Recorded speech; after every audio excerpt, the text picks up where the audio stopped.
హత్యలు, మోసాలు, వ్యామోహాలు ఇవి మానవ చరిత్రలో చీకటి అధ్యాయాలు లిఖించే ఘటనలు. ఓవైపు నీచమైన కామం, అద్దు అదుపు దాటి తన మన అనే ఆలోచనే లేకుండా బాధ్యత మరిచి కట్టుకున్న మొగుణ్ణి, కన్న పిల్లలను కూడా కనికరించకుండా ప్రాణాలు తీస్తుంటే, మరోవైపు స్వార్థపూరిత మోసాలతో నమ్మకాన్ని చంపే కుట్రలు. ఇవి నేటి సమాజంలో భయం, అనుమానం, అరాచకాన్ని పెంచుతున్నాయి. ఈ భయంకరమైన నేరాలు కేవలం బాధను మాత్రమే మిగిల్చేవి కావు, మానవత్వపు పునాదులను కూడా కదిలిస్తున్నాయి. ఒక కథలో భర్తను చంపి ప్రియుడికి ఆ స్థానాన్ని కట్టబెట్టాలని ప్లాస్టిక్ సర్జరీలు, మాయ మాటలు. ఇంకో కథలో నవమాసాలు మోసి కడుపారా కనుకున్న పిల్లలనే అత్యంత కర్కశంగా చంపుకుని ప్రేమ కోసం అన్నీ తగలేసిన మనసు. ఇవి సినిమా కథలు కాదు, నిజ జీవితంలో జరిగిన హృదయ విదారక సంఘటనలు. 2017లో నాగర్ కర్నూల్లో స్వాతి సుధాకర్ రెడ్డి హత్య, ఆ తర్వాత రజిత చేసిన దారుణమైన పిల్లల హత్య. ఈ రెండు సంఘటనలు కేవలం తెలంగాణను మాత్రమే కాదు, యావత్ దేశాన్ని కుదిపేశాయి.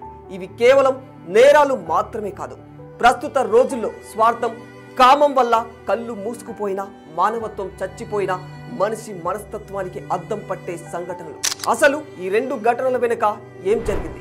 ఈ క్రూరమైన నేరాలు ఎందుకు చేయాల్సి వచ్చింది? ఈ హత్యాకాండల వెనుక ఉన్న అసలు కథేమిటి? ఇక మ్యాటర్లోకి వెళితే ముందుగా స్వాతి సుధాకర్ రెడ్డి హత్య వెనుక మోసం ఏంటో చూద్దాం. 2017లో నాగర్ కర్నూలు జిల్లాలో ఎవరు పెద్దగా పట్టించుకొని ఒక సాధారణ కుటుంబం వీరిది.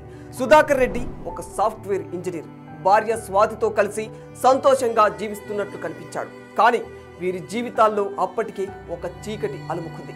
స్వాతి రాజేష్ అనే ఫిజియోథెరపిస్టుతో సంబంధం పెట్టుకుంది.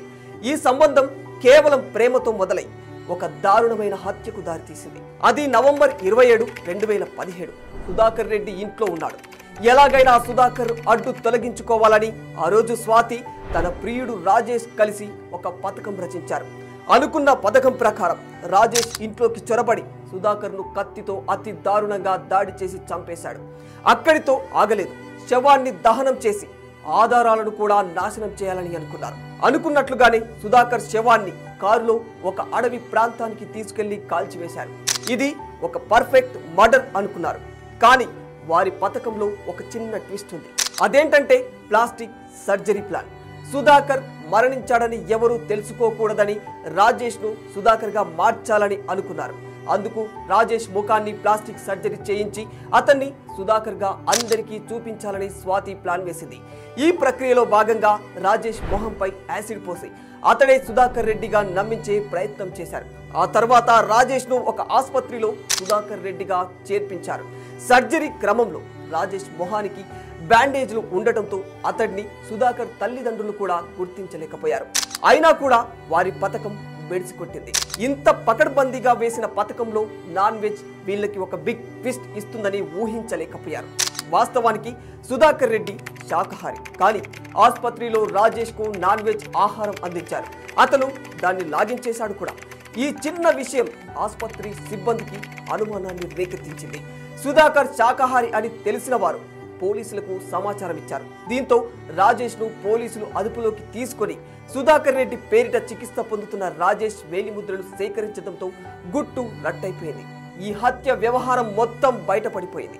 దీంతో స్వాతితో పాటు ప్రియుడు రాజేష్ను పోలీసులు అరెస్టు చేశారు.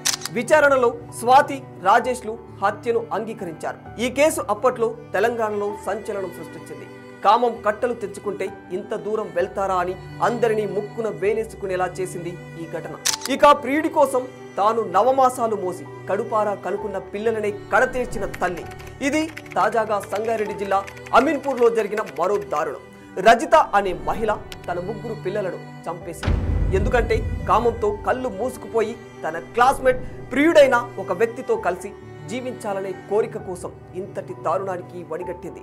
రజిత భర్తతో సంతోషంగా లేకపోవడం, పాత క్లాస్మేట్తో సంబంధం, ఈ రెండు ఆమెను ఒక దారుణ నేరం వైపు నడిపించాయి. రజిత భర్త చెన్నయ్య వాటర్ ట్యాంకర్ డ్రైవర్గా పనిచేస్తుండగా రజిత ప్రైవేట్ టీచర్గా పనిచేస్తుంది. వీరికి 3 పిల్లలు ఉన్నారు. చెన్నయ్య మొదటి భార్య చనిపోవడంతో రజిత అలియాస్ లావణ్యను రెండో పెళ్లి చేసుకున్నాడు. రజితకు చెన్నయ్యకు 20 ఏళ్ల గ్యాప్ ఉంటుంది. అయితే 6 నెలల క్రితం జరిగిన 10వ తరగతి గెట్ టుగెదర్ పార్టీలో రజితకు తన క్లాస్మేట్ శివతో పరిచయం పెరిగింది. నంబర్స్ మార్చుకొని మాట్లాడుకోవడం మొదలు పెట్టారు. దీంతో ఇది వివాహేతర సంబంధానికి దారితీసింది. ప్రియుడి మోజులో బాగా మునిగి తేలిన రజితకు భర్త, పిల్లలపై ప్రేమ పూర్తిగా తగ్గిపోయింది. శివకు ఇంకా పెళ్లి కాకపోవడంతో ఎలాగైనా అతన్ని పెళ్లి చేసుకుని జీవితాంతం సుఖంగా ఉండాలని రజిత భావించింది. ఇందుకోసం తనను పెళ్లి చేసుకోవాలంటూ శివ ముందు ప్రపోజల్ కూడా పెట్టింది. ఒకవేళ నీకు పెళ్లి కాకపోయి ఉంటే, నీకు పిల్లలు పుట్టకపోయి ఉంటే ఖచ్చితంగా నిన్ను పెళ్లి చేసుకుంటానని శివ చెప్పేశాడు. దీంతో భర్త, పిల్లల అడ్డు తొలగించుకొని ప్రియుడితో సుఖంగా ఉండాలని రజిత స్కెచ్ వేసింది. 2025 మార్చ్ 27న సాయంత్రం 6 గంటలకు పిల్లలను చంపేస్తానని శివకు చెప్పేసింది.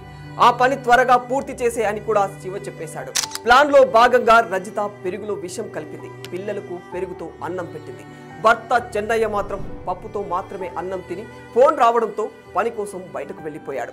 రాత్రి 11 గంటలకు వచ్చి చూసేసరికి పిల్లలు ముగ్గురు కూడా విగత జీవులుగా పడి ఉన్నారు. రజిత మాత్రం కడుపు నొప్పిగా ఉందంటూ నాటకమాడింది. వెంటనే ఆమెను ఆసుపత్రిలో చేర్చారు చెన్నయ్య.